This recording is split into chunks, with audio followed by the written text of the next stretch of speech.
Ashamaa akkam jirtu dhaggeeffattootaa fi kabajamtoota maatiiwwan miidiyaa keenya odeeffannoowwan wayitawaa guyyaa irraa qabannee isiniif dhiyeessinaa. Turtiin keessan amma dhuma qophiitti nu waliin haa ta'u.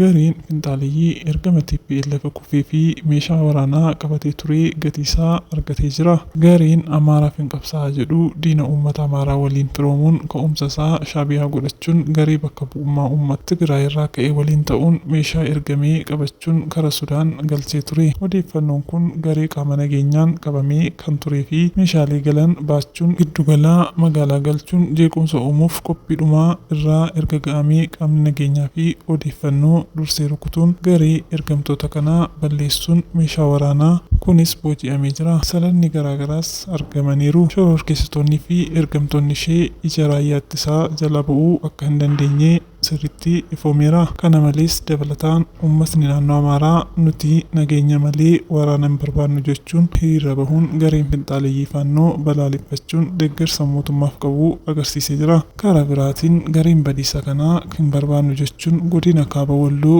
kan socho'aa turan finxaaliyyii naannoo sanaa waamicha nageenyaa mootummaan taasisee hordofuun harka kennatanii jiru. Egaa jaallatamtootaa fi kabajamtoota keenyaa qophii qabannee asumarraan golomnaa yeroo gaarii qabaadhaa. Galatooma.